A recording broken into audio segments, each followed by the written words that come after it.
Muito bom dia a todos os irmãos, a graça e a paz. Mais uma vez nós temos a oportunidade de meditarmos na palavra do Senhor e dando continuidade aos nossos estudos da Escola Bíblica Dominical. Nós temos meditado acerca do assunto Andando nos Passos de Jesus, baseado no livro de Larry McCall. Temos já visto alguns assuntos nesse sentido e hoje nós estaremos meditando sobre o assunto Perseverando como Jesus. Perseverando como Jesus. O texto se encontra em Hebreus, capítulo 12, verso 1 a 3. Vamos ler.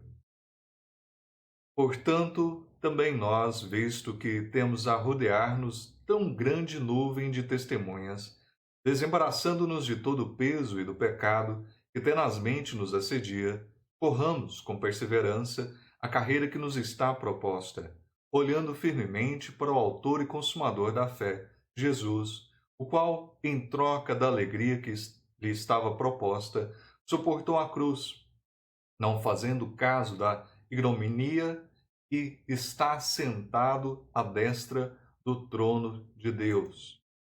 Considerai, pois, atentamente aquele que suportou tamanha oposição dos pecadores contra si mesmo, para que não vos fatigueis, desmaiando em vossa alma. Hebreus 12, verso 1 ao verso de número 3. Vamos orar mais uma. Vamos orar, né? Senhor, nós agradecemos, bendizemos teu santo, maravilhoso nome. Rogamos mais uma vez ao Senhor que nos dê entendimento, nos dê mentes atentas, coração quebrantado, um coração, ó Pai, sensível à tua palavra, para que estejamos sendo moldados segundo a vontade do Senhor, segundo a imagem do teu Filho Jesus Cristo. Assim nós oramos e agradecemos. Amém. Um modelo de perseverança. Um modelo de perseverança. Tremendo, ele sentou-se ali, calabouço subterrâneo, na prisão de Mamartino, em Roma. Calabouço frio, aquele calabouço com certeza, e úmido. Ele estava só, com exceção de seu velho amigo Lucas. Os calabouços não eram lugares de forma alguma ah, adequados, mas era quase que já uma sentença de morte pelas doenças, pelos maus tratos, a situação ali lamentável, realmente desumana que viviam ali os prisioneiros. E assim, todo mundo ali o havia abandonado, menos esse seu amigo Lucas, e ainda que ele, na realidade nada tivesse feito de errado, estava acorrentado como um criminoso, ali preso. Muitos de seus velhos amigos consideravam trágica a sua situação, e até uma vida desperdiçada. Um jovem rabino promissor, tão inteligente, tão conhecedor da palavra, e havia jogado fora o seu futuro, por um tal de Jesus, consumido na religião ali, um tal Jesus, e se tornara pregador, então viajante, itinerante, por causa dessa nova religião. Onde isso o levou, ele se tornou velho homem, sentado ali naquele calabouço subterrâneo, em Roma, aguardando sua sentença de morte, e muitos até o achavam, então, realmente rejeitado, alguém desprezado, e que vergonha, alguém poderia dizer, que vida desperdiçada.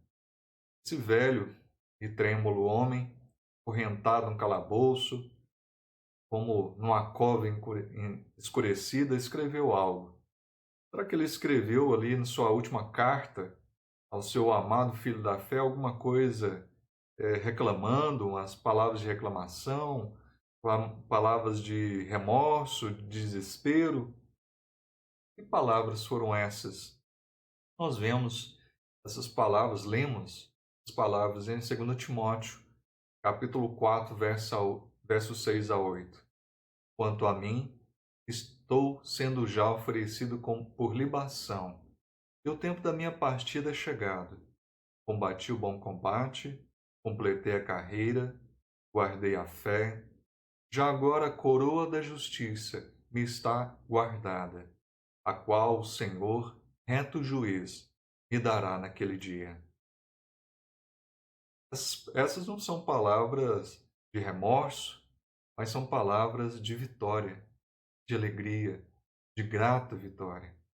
Paulo estava para cruzar a sua derradeira linha, a sua linha de chegada, a maratona que ele começou a desempenhar ali, a traçar, ele estava para concluir, uma vez que ele estava para terminar ali o seu serviço ao Senhor Jesus Cristo.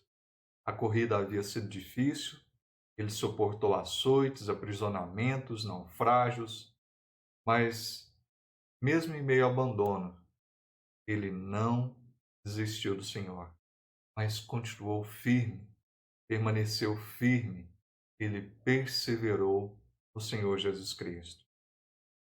Nossa esperança, nossa esperança. O apóstolo Paulo não é o único cristão chamado para perseverar na maratona cristã. Todos nós somos incluídos na exortação de Hebreus 12, versículo 1 a 3. A vida cristã é ilustrada então como uma maratona. Os Jogos Olímpicos surgiram naquela época.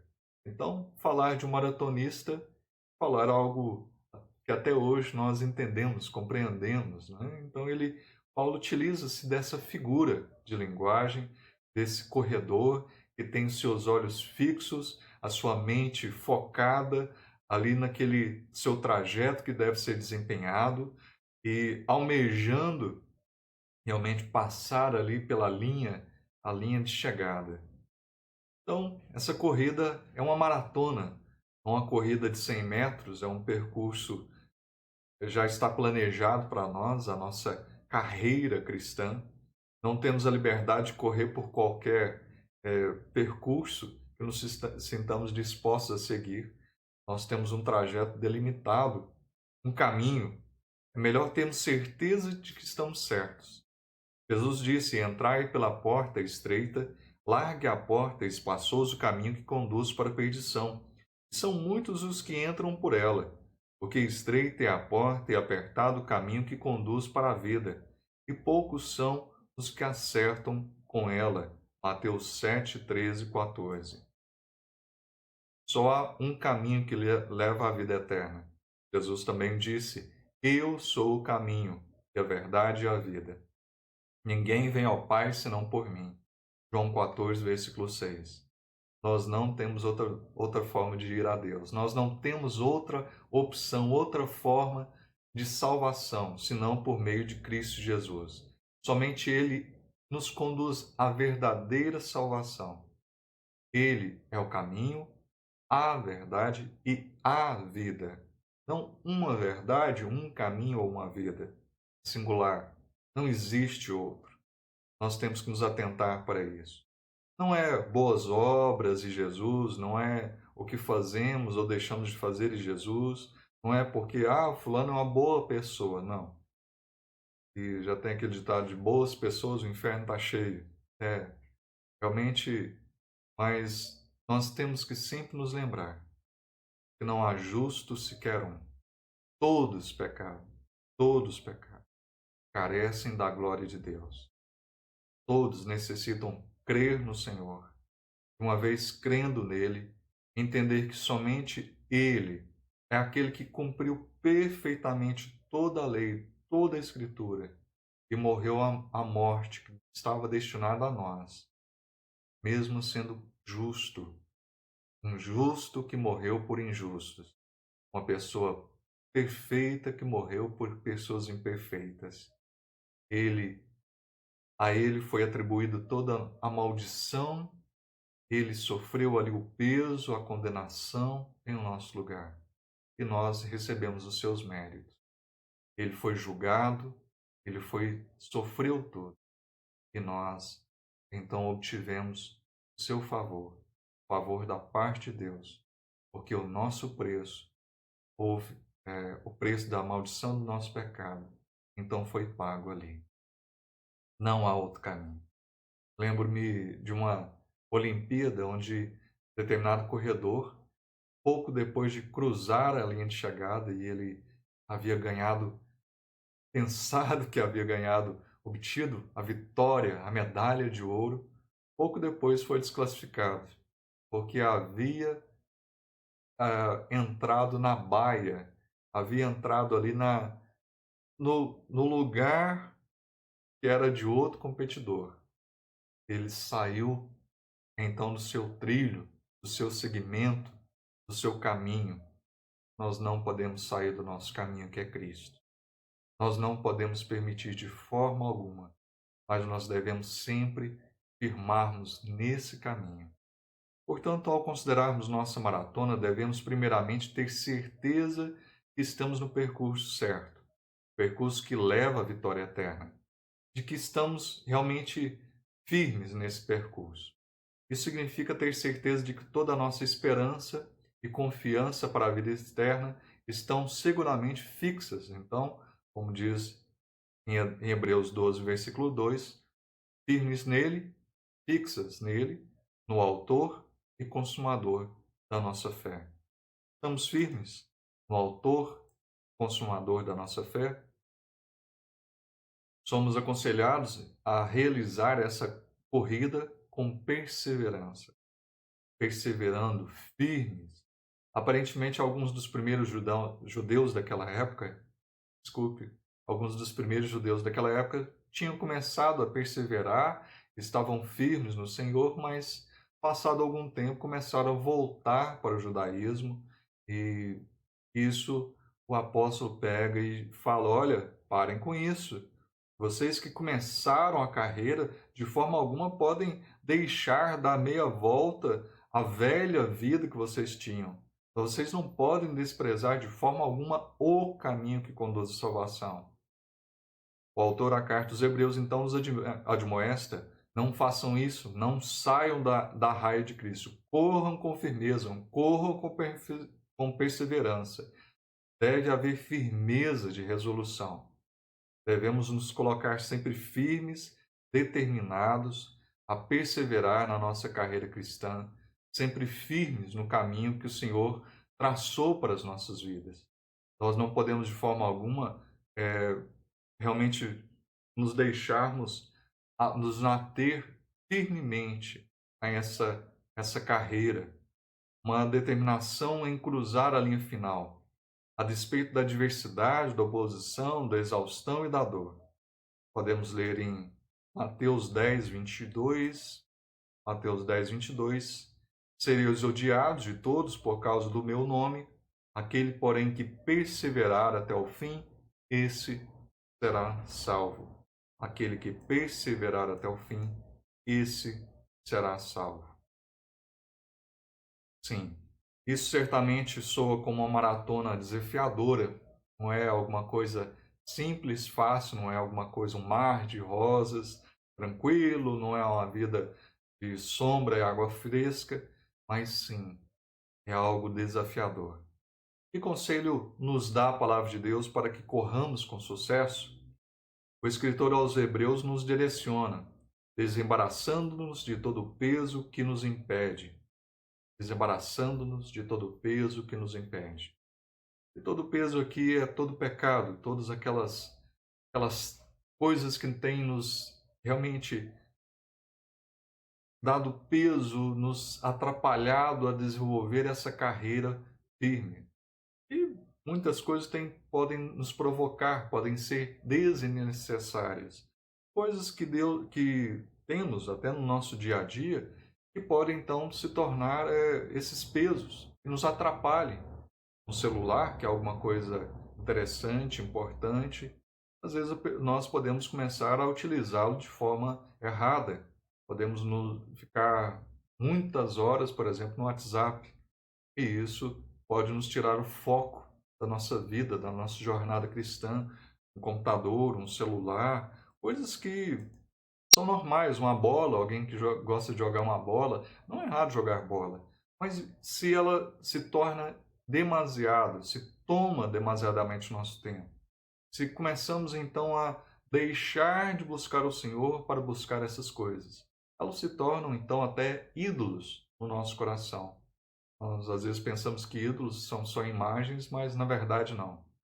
Ídolos, nossos corações produzem ídolos. Nossos corações podem tomar coisas, pessoas, como se fossem Deus e começamos então a venerá-las. Nós temos que tomar cuidado para que isso não ocorra. O que nós temos feito para impedir isso? Nós devemos realmente desprezar e tirar e controlar, nós devemos controlar o nosso tempo, remir o tempo, porque os dias são maus. Nós devemos tratar as coisas como coisas e pessoas como pessoas.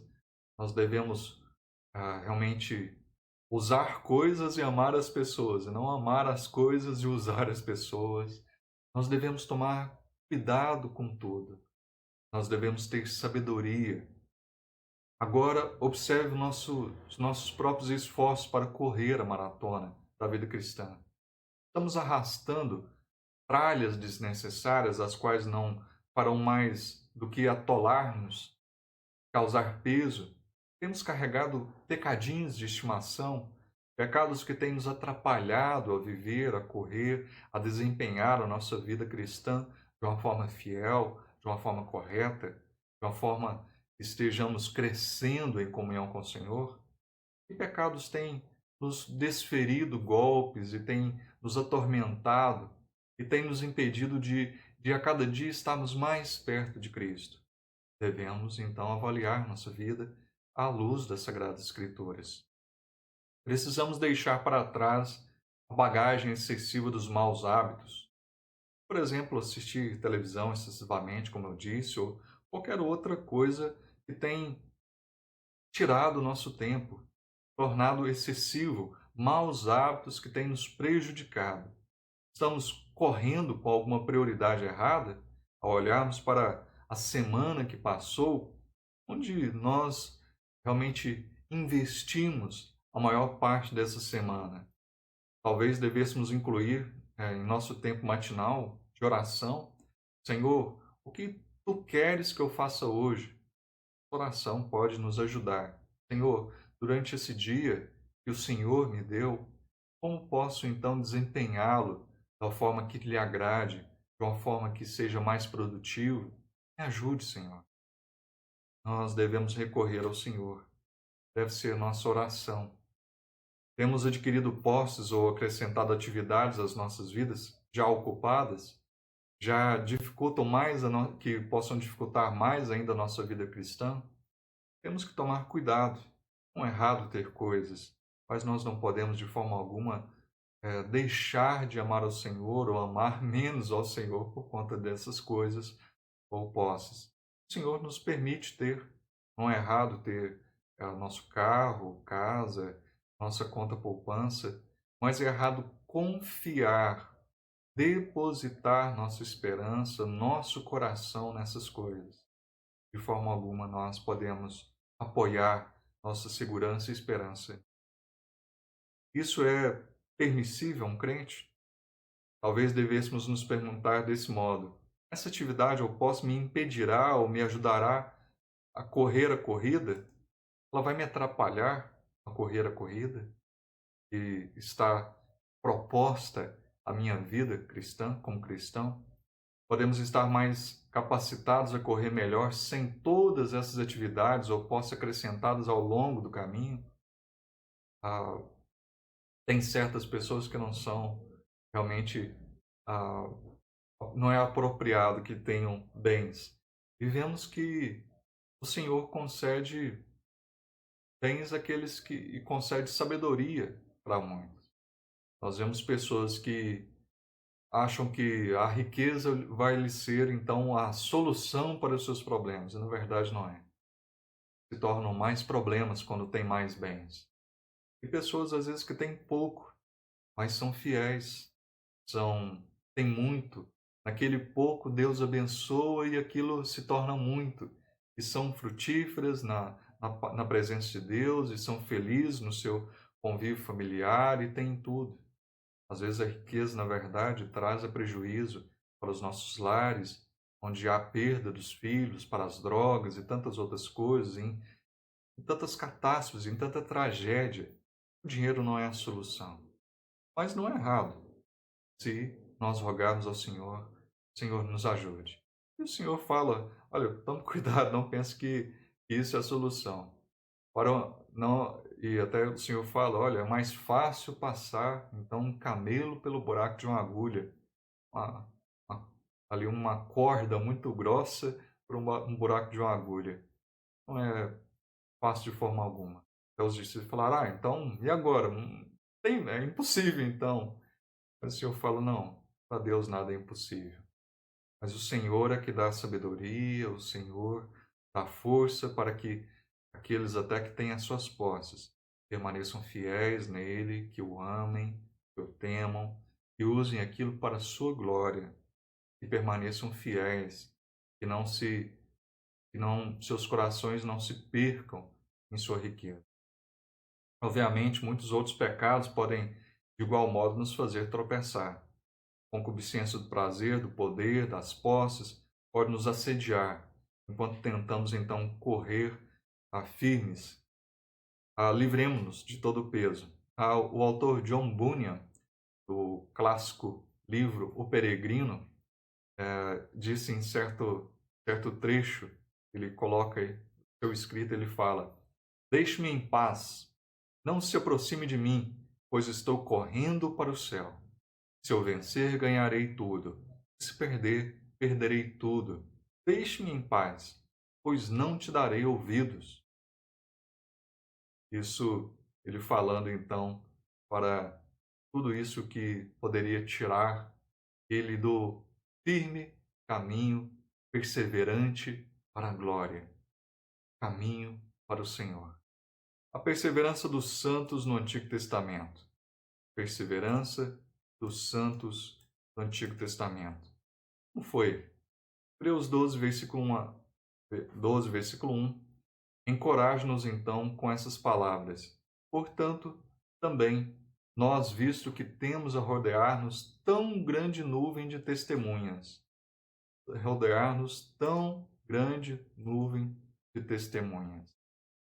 Que bênção! Nós não somos os primeiros, nós não seremos os últimos, e passaremos por diversidades, mas seremos vitoriosos. Assim como Paulo foi e tantos outros permaneceram firmes no Senhor. O portanto aqui nos remete de volta ao capítulo 11, a grande galeria da fé em Hebreus, que retrata a perseverança de tantos santos no Antigo Testamento: Noé, Abraão, Sara, José, Moisés, Raabe. Ali nas Sagradas Escrituras é testificado que todos eles perseveraram, mesmo em meio a dificuldades. Eles passaram ali, mas testemunharam, foram firmes através do tempo, permaneceram firmes, colocaram sua fé no Senhor e foram fiéis a Ele até o fim. É como se a multidão dos santos, então, do Antigo Testamento estivessem nos falando: olha, permaneçam firmes, vão, corram, não estejam andando devagar, não olhem para trás, não olhem para o lado, permaneçam firmes, continuem. Nós devemos então ouvir essas vozes que nos falam para correr, para não desistir, para correr com perseverança, porque certamente valerá a pena naquele grande dia, quando nós correndo, cruzarmos a linha de chegada, como um dia o apóstolo Paulo assim o fez. Jesus foi o maior exemplo de perseverança. Nosso maior exemplo de perseverança foi Jesus Cristo. Contudo, um modelo motivador à perseverança permanece de pé no meio da multidão daqueles que já completaram a carreira. O autor em Hebreus nos encoraja: olhando firmemente para Jesus. Hebreus 12, 2. Como um atleta que fixa seus olhos em seu alvo e nunca olha para trás, não se distrai com as coisas ao redor, assim nós temos de permanecer a corrida com nossos olhos fixos, sempre fixos em Jesus. Eu já vi algumas corridas interessantes que a gente vê em, em programas de esporte de alguns corredores que já estavam dando pulos de alegria porque acharam que já estavam vitoriosos. Às vezes desempenharam ali grande, já estavam com um avançado ali na, na corrida, avançaram alguns metros, tinham dado por ganho a corrida. E de repente foram ali já alegres e cantando vitória, mas de repente perderam corrida, porque outros passaram e eles permaneceram ali no trajeto. Nós não devemos fazer isso. Nós não devemos cantar vitória antes da linha de chegada. Nós não devemos parar, permanecer estáticos, mas devemos continuar. Jesus é o autor e consumador da fé. Jesus também correu essa maratona. Mais do que todos nós, ele correu, ele abriu o caminho, ele alcançou o alvo. Nesse sentido, ele é o autor de nossa corrida. Jesus é também o consumador da nossa fé. Ele correu sua vida terrena, assim como eu já disse, em perfeita fidelidade e está ao lado, à destra de Deus o Pai, à direita de Deus o Pai. Ele nunca deixou a trilha, ele nunca se desviou desse caminho. Completou com sucesso a corrida que o Pai havia designado para ele. Ele ainda nos assegurou em nossa fé. Ele é o nosso campeão. Deuteronômio 21, 22 nos ensina: o que for pendurado no madeiro é maldito de Deus. Como eu já disse, Jesus se fez ali, então, maldito, assumiu a maldição da lei. Ele, por nós, em Isaías 53, versículo 4 e 5, nos fala que ele foi ferido e oprimido por ali, aflito, transpassado, moído, o castigo que estava sobre ele, nosso castigo que deveria estar sobre nós, recaiu sobre ele. E ainda assim Jesus perseverou. Jesus suportou a cruz, não fazendo caso da ignominia. E a gente pensa, que palavra é essa, né? Ignominia, a grande desonra. Jesus não fez questão ali, não fazendo caso da desonra que ele estava para suportar. Ele pegou e perseverou. Porque Deus amou de tal maneira os seus, que deu seu Filho Jesus para morrer a nossa morte. Ainda que sua corrida tenha sido de forma intensa, difícil, mas ele perseverou. Humanamente falando, Jesus podia ter desistido, ele poderia ter deixado a corrida ali no deserto quando tentado, ou ele poderia ter desistido ali quando, em meio à rejeição dos seus vizinhos, dos seus contemporâneos, poderia ter desistido lá no jardim de Getsêmani quando estava já ciente de toda a dor, de tudo que passaria, quando suou ali gotas de sangue por a tamanha agonia que estava em seu coração, mas ele não desistiu. Ele não desistiu. Ele diz naquela noite, na noite anterior à sua morte na cruz, Jesus relatou ao Pai: eu te glorifiquei na terra, consumando a obra que me deste para fazer. João 17:4. Ao dar seu último suspiro no dia seguinte, ele bradou, ele disse: está consumado. Está registrado em João 19:30. Está consumado. A palavra está consumado, está quitado, está pago. Está pago a dívida. E aqueles que o Senhor escolheu, que o Senhor amou, que o Senhor reservou para ser meus cordeiros, os teus filhos, está pago a dívida de pecado que eles tinham para contigo. Agora eles novamente podem ser colocados na sua presença como teus filhos. Fomos então justificados pelo sangue de Cristo. E tendo completado a sua corrida, está assentado à destra do trono de Deus, Hebreus 12, versículo 2. Uma figura da perseverança triunfante. Nosso comprometimento em perseverar. Nosso comprometimento em perseverar. Nossa corrida pode ser difícil, mas somos chamados a correr com perseverança. Muitos outros crentes, através dos séculos, perseveraram no caminho e completaram sua corrida. Estamos rodeados por tão grande nuvem de testemunhas. Hebreus 12, versículo 1. Muitos já nos deram exemplo, muitos já passaram por muitas coisas, e coisas às vezes muito superiores aos nossos problemas e adversidades. Permaneceram firmes, entregaram até as suas vidas por amor ao Senhor, em fidelidade ao Senhor. Não negaram de forma alguma, não desistiram dele, mas permaneceram. Ele completou sua corrida, capacitando-nos assim a completar a nossa. Continuemos, corramos com perseverança a carreira que nos está proposta, tendo os nossos olhos fixos, firmes, no Autor e Consumador da nossa fé, Jesus Cristo. Deus abençoe.